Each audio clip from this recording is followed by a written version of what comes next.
What's up guys, Intellitech Studios here, and today we'll be doing the full review on the Dyson DC28 AirMuscle Animal Bagless Upright Vacuum. Now this particular vacuum was a request to be reviewed since this particular machine is not very common anymore, and there is a good reason for that we'll discuss later on in this review. And by later on, I mean, well, a few seconds from now. This particular machine was one of Dyson's last full-size upright machines without swivel steering, or ball technology as they refer to it, specifically because it introduced a new feature in the US market in an attempt to broaden the appeal of Dysons and address one of the biggest complaints about Dyson vacuums in the US, the lack of a proper manual height adjustment. Many competing upright vacuums from other brands, especially from more budget brands, had the ability to adjust their specific nozzle to the floor surface of the exact carpeting or floor that you're using. This particular machine has a knob that you can simply twist to select the height. And what this does is it raises and lowers the secondary set of wheels underneath the nozzle to lift the brush roll and the nozzle assembly together up and down to decrease the resistance against the carpet. So if you have a higher pile carpet, the brush roll wouldn't be digging down as deep if you set it on a higher setting, which allows it to more effectively clean. Because a lot of people believe that if you leave a carpet height selection all the way low, that it will clean better, when in fact that is not the case. All it does is cause more resistance to the vacuum and actually wear out your machine faster, especially if you have a machine like this with a rubber stretch belt. Dyson's attempt to solve this problem with their machines was the AirMuscle system, which is basically a very complicated computer system where a circuit board at the top of the machine with digital controls that I'll show you in a second control an actual muscle, an actual air technology. And, well, that's the way Dyson would describe it at least. But the name is very fitting and very descriptive of what it is. This right here is an actual muscle that uses air pressure to drive gears that lower and raise the brush roll inside the cleaner head housing. So it's not the entire cleaner head that moves, but it's the brush roller that runs on cams and gears to physically raise and lower itself within the cleaner head assembly, as a way of making sure the cleaner head maintains constant contact, but the brush roll lifts itself up for lower pile carpets and lifts itself down to dig deep into deeper pile carpets. It's a very interesting setup, but unfortunately it wasn't the most reliable, and because of the design of this cleaner head, it meant that if you had any issues with your brush roller anywhere within this entire setup, you had to replace the entire cleaner head as one unit. And there were many circuit boards and circuitry that was very prone to failure, as any mechanical or digital controls can in fact do. This resulted in a cleaner head design that not only was nearly impossible to clean, as the brush roll is completely not removable, it also meant that the entire system was very, very fragile, as any small component failing would result in the customer needing to replace the entire cleaner head assembly. And realistically, that's something most customers aren't going to want to do, so they would take it to their local vacuum shop. And as this part is not available, and the failure rate for this part was so high, that it led to a lot of animosity against this machine because of its relatively poor reliability.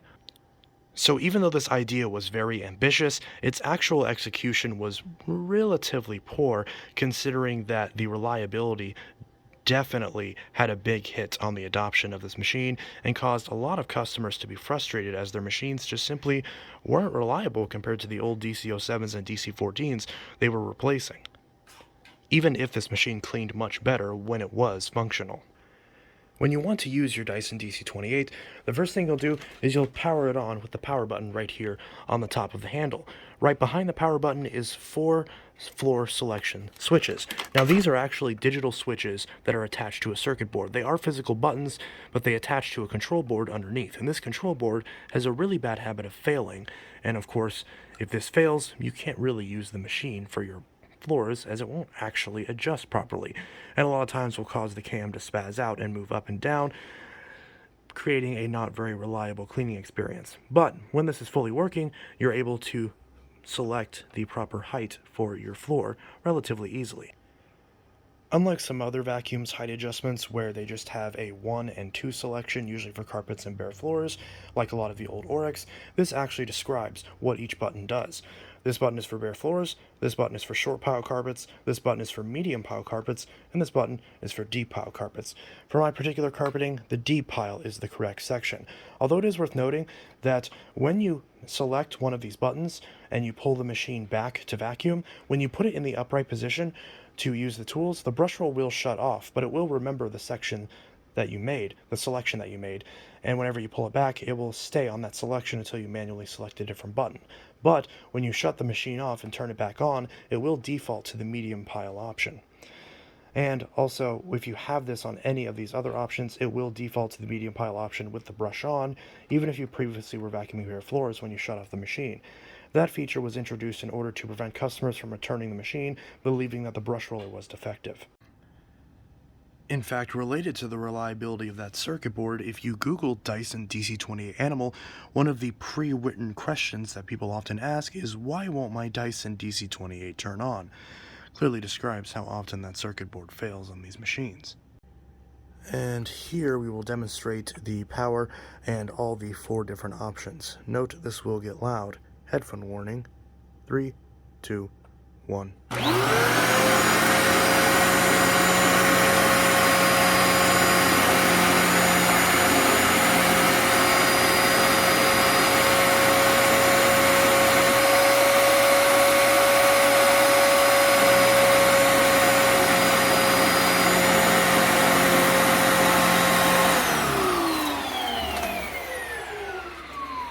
So as you can see, the buttons are very easy to press, and they just simply click right into place. And here is the underside of the machine with it completely reclined. Now, like I mentioned, when I turn this on, it will default to the medium setting, but from there, I'll turn it onto the bare floor setting and then go gradually up to the short pile, the medium pile, and the high pile. And as I go further down in the carpet height selection, you'll see the brush roller move further and further down towards the end of this, with the bristles sticking out the most on the deep pile setting. So first we'll turn it on, it'll default to the medium, then when the brush roller shuts off, you'll know that I'm on bare floor and going up from there.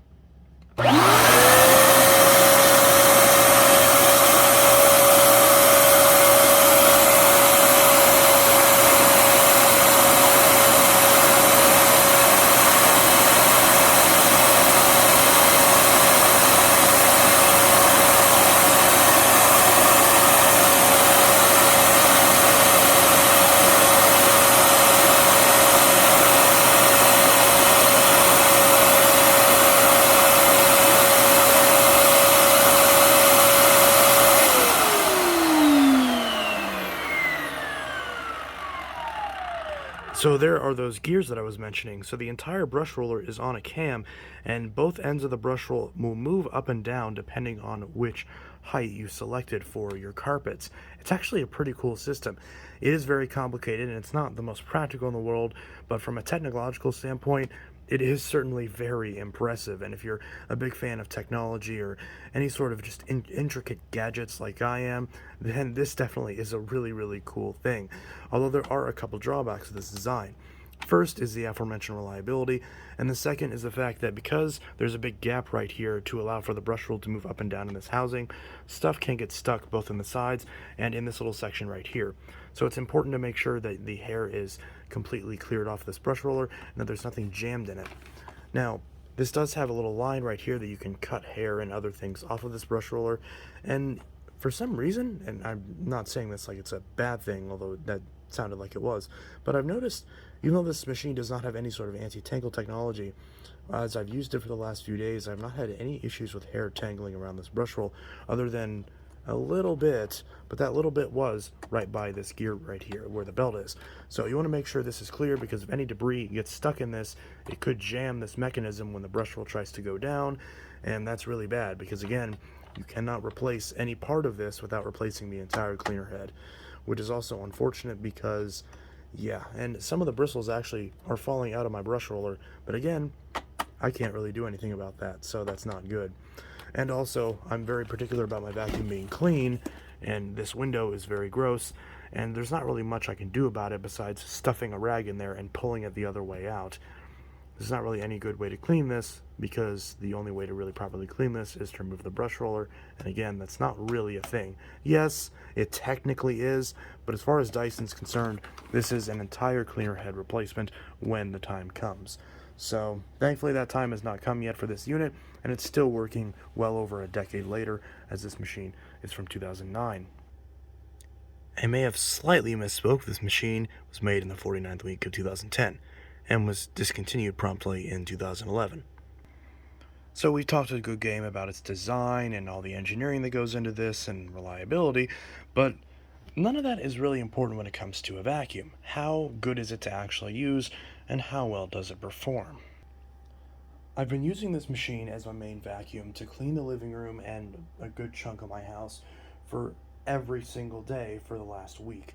And the question that you would usually follow that up is, well, how's the performance? Well, here's the good news and the bad news. The good news is that if you were comparing this to any Dyson that came out before this model, not including the DC27, which is a very similar platform to this, but the DC25, the DC15, the DC18, the DC07, the DC14, even the DC17, the DC28 cleans better.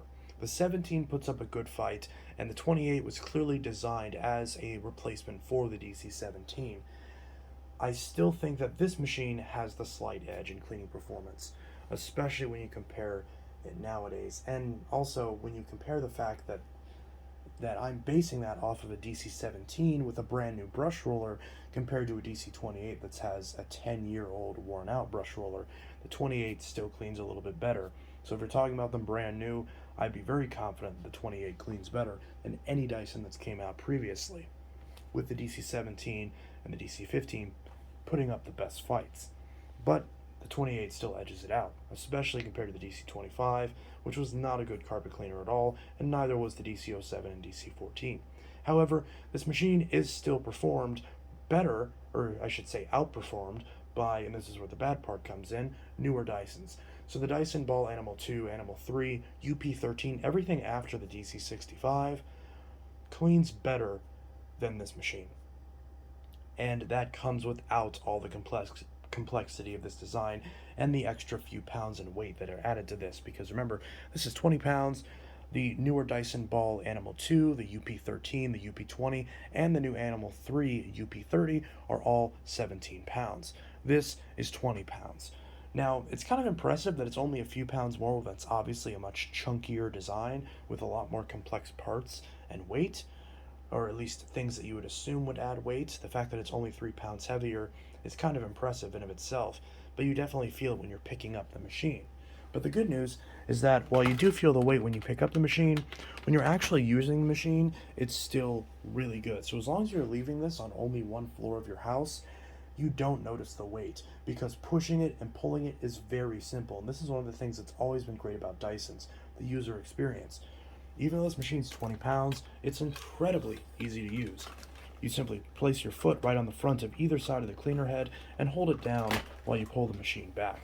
Sometimes, after these have aged, this mechanism can get stuck, and adding a little bit of isopropyl to kind of lubricate this area can definitely help it to not get stuck. This was very jammed whenever I first got it. You do not want to force it, as you could break the cleaner head. Now, the good news is that the plastic on the DC28 is a lot more durable than the lighter colored plastics on the DC07s and DC14s, a lot of which are getting very brittle right now, especially the colored plastics, and a lot of them are snapping in half. This machine does not have that problem, at least not based off of all the ones that I've seen. And the actual handle has a nice little grip on it. This handle is much better than the handle on the DC17. And this machine in general, despite its complex nature, is far better of a machine to use than the DC17. The DC17's handle design ruins the entire machine, and it's also way more bulky and not nearly as well balanced as the DC28. So that's a very big upgrade right there. So even though it's a 20-pound weight, and even though there's no ball technology, just like the other Dyson fixed wheel uprights, this machine is still very easy to maneuver because of the fact that it rides secondarily on the motor carriage and not on a secondary set of wheels. Yes, that does mean the underside of it gets scratched up very easily, but it means you can glide and still turn corners very easily despite not having a ball. So even though this does not have any sort of swivel steering, it actually maneuvers much better than a lot of swivel necks on other vacuums. Not all of them, but a good chunk of the cheaper ones definitely maneuver better. And this machine is definitely much more maneuverable when you compare it to a budget machine of a similar weight. This equivalent Hoover Elite Rewind is much bulkier and definitely much harder to push and pull, although it's not bad either. It's still perfectly lightweight, but you can tell they engineered this in a way where it's not as much of a weight when you're pushing and pulling the vacuum. In addition, I already mentioned the controls on the top of the machine to both turn it on and adjust the carpet height, so we're already familiar with that with this machine. Next, we're going to talk about the hose. So the way this hose works is you have the wand right up here, and it's a quick release wand, just like the DC17 and the DC25, DC18, all that stuff. So you've got a wand right here. You can attach either of the two onboard attachments or any of the other attachments directly to this wand, and they click in place. Then you simply grab this red part on the wand and pull it straight out. It's a quick release that pulls the handle out alongside the wand when you pull it up without having to press any extra buttons. Just like that. And now you have the wand, and unlike the DC33, this actually has a little grip right here for you to hold. The DC33, despite having an identical looking handle, does not have this mold right here, much in the same way that the DC14 doesn't have this mold either. So this extra bit of plastic right here makes it a lot more comfortable to use this compared to the DC14 and the DC33. So that's a bit of an upgrade there. Kind of an arbitrary upgrade that Dyson sort of added as an incentive to make you upgrade to the more expensive models. But hey, it is there and it does make a difference. Now, when you're going up into places, and I'll demonstrate this with the tool that I use the most on this, because the upholstery tool I never use on the wand. And also, while we're here, the upholstery tool stores right down here, and the combination dusting brush and crevice tool stores right there. None of the other tools store on board. So when you put the attachment on, you simply line up this groove right here with this button and click it into place. And this combination tool has a brush that slides down to the bottom, and this is the way I tend to use it. So I'll demonstrate this real quick. In traditional Dyson fashion, this hose and wand setup is excellent for getting up into cracks and crevices and getting the corners of your walls. So for example, the machine can simply roll along while I hold it from this grip right here and dust the corners. So any cobwebs or bits of dust that get sucked up, or that should say that get collected up there, do get in the way. Or not get in the way, do get cleaned up by this brush. Sorry, I got distracted from this brush getting knocked down because I didn't have it locked in all the way. So that's something that can't happen when you're trying to film and talk at the same time. The brain gets a little scrambly. So as I'm dusting up here, this works just fine. And this is actually one of those scenarios where, even though I've complained about this combination tool a lot, this actually works a lot better for this application right here, which is where I most use it for. So even though a lot of people have complaints about these combination tools, I actually find the dusting brush experience on this is better than the older Dyson DC07 and DC14 because the brush is a little bit easier to use with this, although this tool still isn't the best.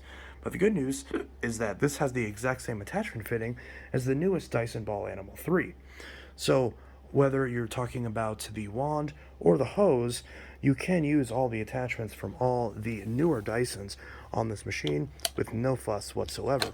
So if you want to get the tangle-free turbine, you can do that with no issues. Or if you want to replace this with the higher-end combination tool from the newer Dyson, you can do exactly that.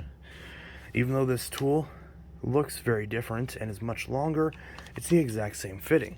So not only will it fit on the end of the hose and on the end of the wand, just like that, but it'll even store on the machine. Just like that. It's a little long, but it does in fact fit. So if you lose this attachment, you can get the much better tool from even the newest Dyson uprights, and it makes a big difference in the usability of the dusting brush and the crevice tool. If you want more information on this tool, watch my review on the Dyson Ball Animal 3. Now, the turbo tool the DC28 Animal comes with does not store on board, and this tool is absolute garbage. It doesn't work very well, and it mainly relies on the suction to clean, which kind of defeats the purpose of using it over the stair tool.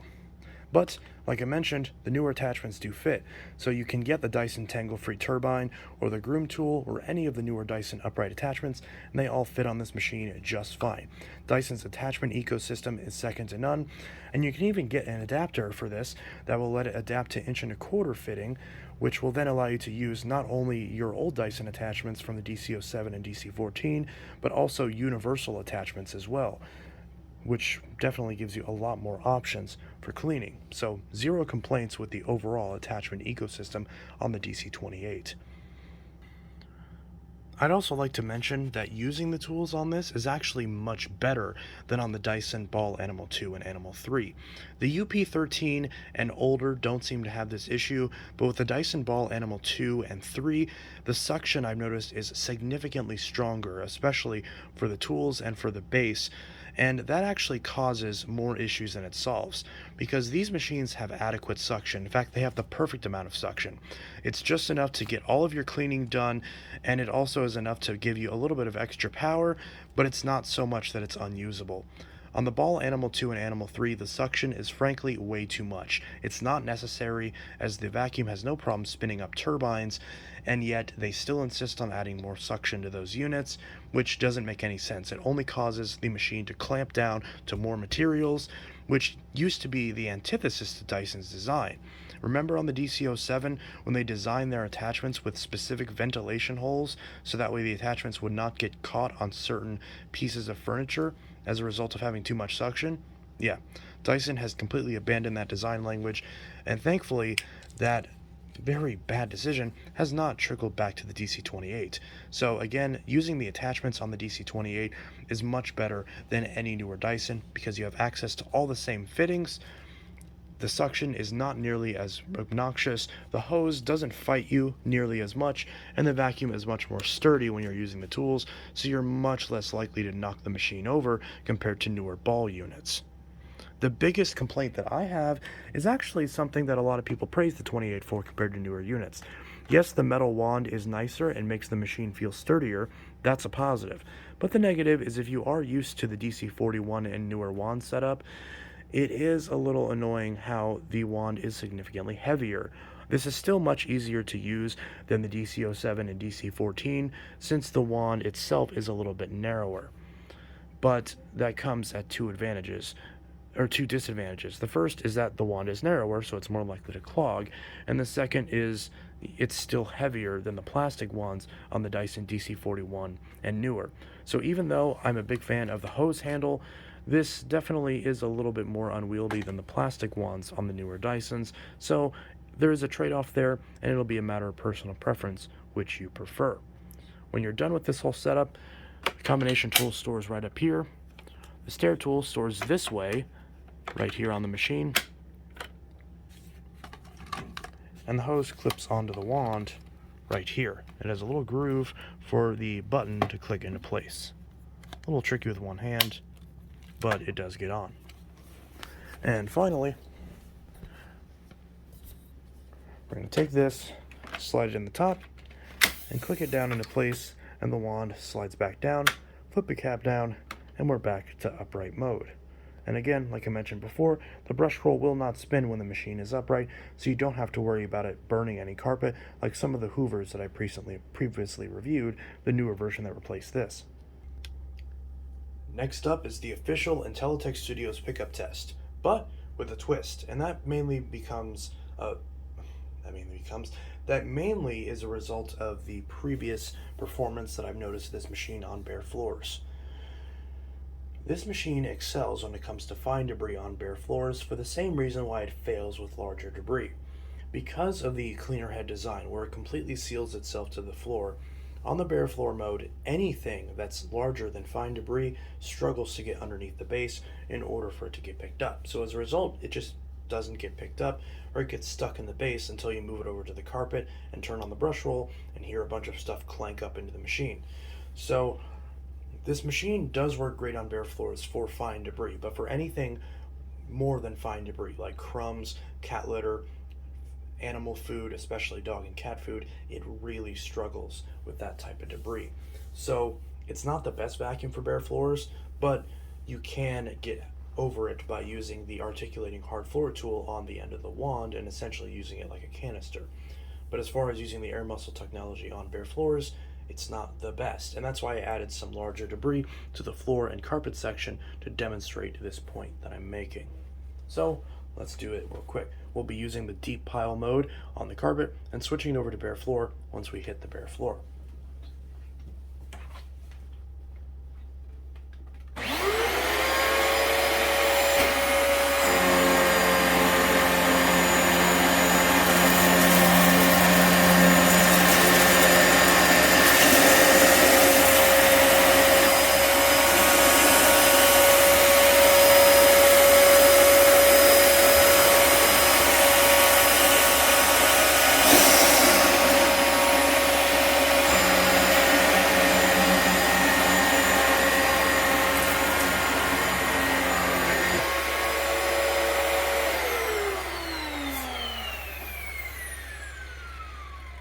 Well, that was a little embarrassing. Now, one thing this machine excelled at, which you can't quite notice because other issues steal the show, it does a great job at sealing against the edge of the carpet. So the actual flakes that are on the carpet that's curved over are some of the best results that I've seen. And because of those manual springs actually pushing it down, that I believe is what caused that, because no other vacuums do good on the transition when the carpet sort of flattens out to get to the bare floor, basically where the padding ends. However, that's kind of overshadowed by the fact that we have a huge amount of debris that was left behind on the bare floor, and the rest of it that was snow plowed. So the snow plowing not only snow plowed the big debris, but the result of its snow plowing big debris didn't allow the machine to get access to the fine debris to be able to pick that up. All the fine debris that it went over, it picked up with no problem. But the coarse debris actually caused the vacuum to not be able to pick up the fine debris at all, at least not the ones that it could get to. So, yeah, the carpet result is excellent. There's barely any flakes left, and its clean performance on the carpet was fantastic, especially by Dyson standards. But the bare floor performance, once you factor in the larger debris, is not so good. So, a little unfortunate there. So I gotta clean up this mess somehow, so I'll get out my Dyson flat out tool and we'll clean this up. I mentioned the articulating floor tool earlier, but I forgot that I don't have one of those. But I do have the other Dyson floor tool that works on this model. So let's clean this up.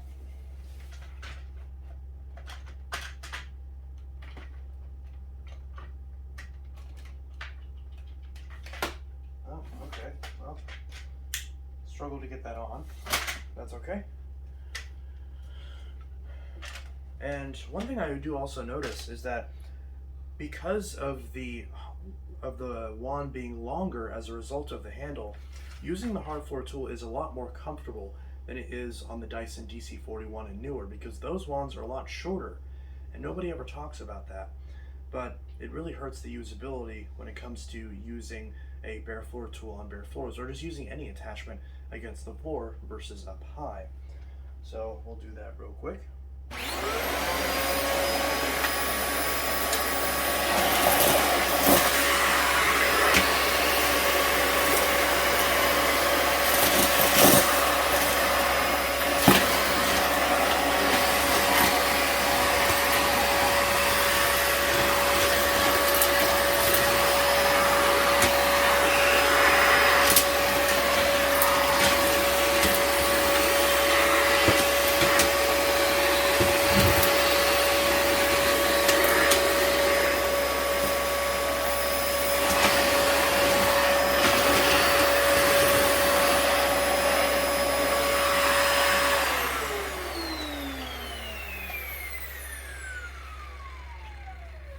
Alright, and the results after that floor tool are excellent. There's very few flakes left. There's a couple, but not really any that I'd be worried about. And one other thing to note is that the closet where my cat's litter boxes are just off camera. So there was some cat litter that was not a part of this test that I went ahead and got as well, and it did great on that, whereas the cleaner head from my previous testing that was off camera did not do so good on cat litter. So that is your best option if you have this machine and you're wanting to clean your bare floors. Get one of the Dyson floor tools, whether that's the flat out tool that you see right here or the articulating hard floor tool. Both of them are great options for bare floors. And they also don't bring any of the drawbacks of the fluffy cleaner heads, where those are a little bit difficult to maintain. These are definitely much more simple, but again, it kind of defeats the purpose of having a machine where you can shut off the brush roll if you can't really use it very well on bare floors. So the last thing to mention about the DC28 is maintenance. Now I already showed you earlier how to access the brush roller and not necessarily remove it, but at least be able to clean the hair off it. Just run some scissors along those lines and take the base plate off with a couple coins, or with a coin, by twisting those knobs counterclockwise for about a quarter turn until you can pull off the base plate if you need to, but you shouldn't need to. So cleaning off the brush roller is easy enough. And now we'll show you with the bin and the filters. So the bin, you take off with this red button right up here. You want to make sure you don't press this while you're carrying the machine, but you press that. And it's also worth noting that this cyclone assembly is 100% identical to the cyclone assembly on the DC27 and the DC33. So if you want to get a different color or you need a replacement bin or cyclone assembly, these parts are 100% interchangeable. They're the exact same part. So regardless of the color or what model number it says, these cyclone packs and bins are interchangeable between the DC27, DC28, and DC33. So you actually press the same button again to empty the trapdoor into your trash, and you can also press a button. I know there is a button you can press to remove the bin, but it's actually behind this lever, which you don't see until you actually drop the bin out.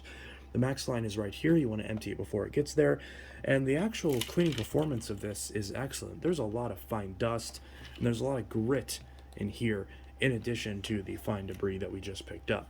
So the cleaning performance on the 28, as I mentioned earlier, is fantastic. It's not the best. There are cheaper machines that clean better than it, but by Dyson standards, it's definitely really, really solid. Although the Ball Animal 2, UP13, and Ball Animal 3 do still outclean it by a little bit, just a little bit. It's so similar that it might not be worth upgrading if you have one of these that's in perfect working order, but I would still recommend upgrading just to at least have it for when this machine inevitably does fail. Now, I kind of spoiled the conclusion a little bit, but we'll get to that later. Back to this, you want to make sure that you empty this before it reaches the max fill line. Before, not up to here. This is not the full line, this is the full line. I see so many people fill their bins all the way up because they say it has that space, but no, you are supposed to empty it before it reaches the shroud. This is really hard to see because this machine's used, and all these Dysons tend to sandblast the inside of the bins to the point where they're no longer clear, but you can see there's a shroud right here. Just empty it before it reaches the max line. Now, as far as the filters go, the filter A is right here. You squeeze these two little buttons on either side of this and give it a good wiggle, and this filter pops out. This filter is the same as it is on the DC27, and the filter door is the same as well. So this is the pre-filter. You can wash this. The Dyson recommends washing this about every 6 months, and I tend to agree with that. I find that the 1 month indicator they give on newer vacuums isn't the most necessary in the world, but you may want to wash it every month if you want to avoid the filter discoloring too much from dust. But it will inevitably happen, and you can still find replacements of these. Although they're not the easiest to find in the world, they're not the hardest either. So this filter is very easy to wash, but one thing that's very important is when you put this back in, which you only should do after it's dried for at least 48 hours and is bone dry, but you can wash this in a cold water with a mild soap. Dyson says not to use any soap, but I find that it helps. But when you put this back in, you want to make sure this gasket is flush, and I mean flush with the outside of this on the entire perimeter, because if it's not, you will be losing air out of this and wondering why the heck your machine has no suction. It's a big design flaw with these machines, and that's why Dyson went back to the DC07 design on the DC33. This machine requires that the entire perimeter is completely flush and not pushed in or pulled out, because otherwise air will be escaping from this before it has a chance to reach the rest of the machine, and again you'll be wondering why your vacuum doesn't have any suction. So check this. If you don't have any suction, it can be a big problem, and I really hope you didn't tear your hair out trying to do that before you saw this section of the video, because that definitely can be a problem. So make sure that's in all the way, and if you turn on your vacuum on, it suddenly doesn't have suction, you just wash this filter, check that first. And you need to have this filter out for you to access the latch for the HEPA filter. This flips up and kind of slides to the front, so that way it can clear this duct. And here's your HEPA filter. Now, Dyson claims this is washable. I claim that it is not. Go ahead and replace this about every 2 to 5 years, depending on the usage of your vacuum and depending on whether or not your specific motor has been discoloring this filter at a rate that, well, makes sense. So you can see this one's a little bit discolored, but it's not too bad. Despite this filter being nearly 10 years old, this still looks okay, and it's still getting plenty of airflow through it, so I'm not really worried about it in the case of my machine. If your filter looks worse than mine, I'd recommend changing it. So I will link both of these filters, if I can find them, in the description. And this filter is identical to the DC27 and the DC33 as well, to my knowledge. Don't quote me on that, that is my belief. I do own both machines, so I could go check, but I didn't think to do it before recording this part. So, whatever.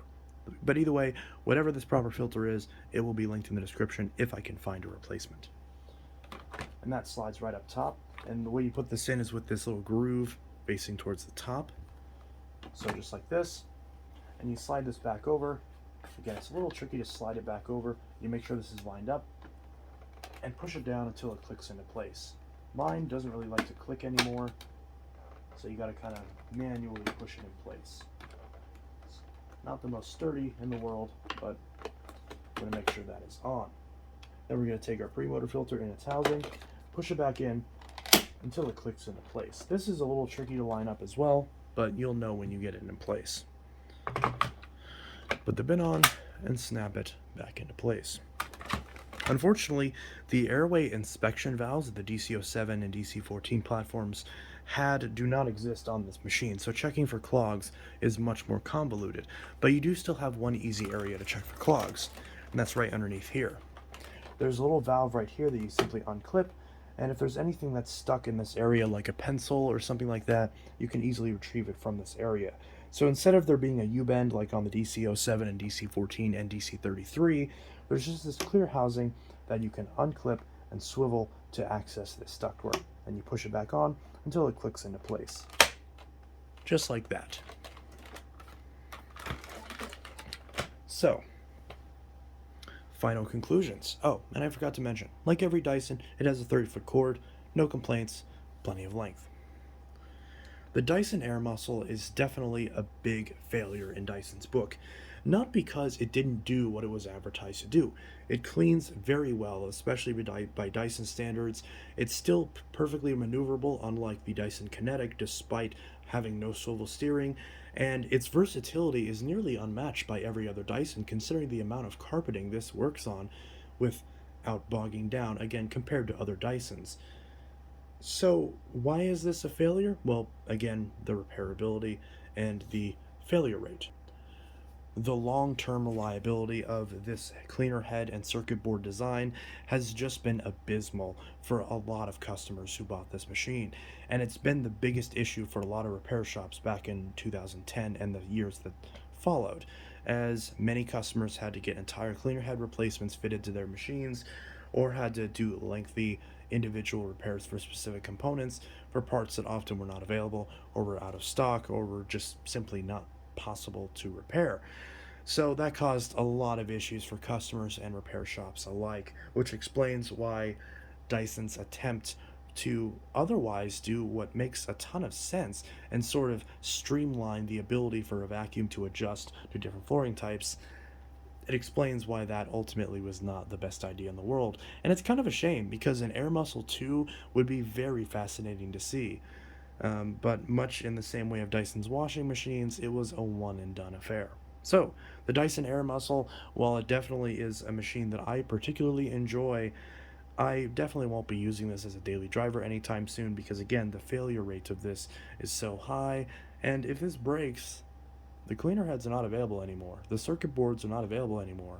So, I'm kind of up the bad creek without a paddle, so to speak, if I use this and at any point it decides to croak. And you are as well if you're watching this video and own a DC28. So, while I thank you for sticking with me for this long throughout this video, and by all means, if you did like it, be sure to drop a like and subscribe if you so choose. If you have a DC28, I would recommend upgrading. I don't recommend throwing away your old machine. I do recommend selling it on to somebody who could use it for parts or who could enjoy the machine. Or if you don't want to actually get rid of it and you're open to just keeping it, keep it as a spare vacuum, set it aside in a closet somewhere, and upgrade to the Dyson Ball Animal 3 or some other machine.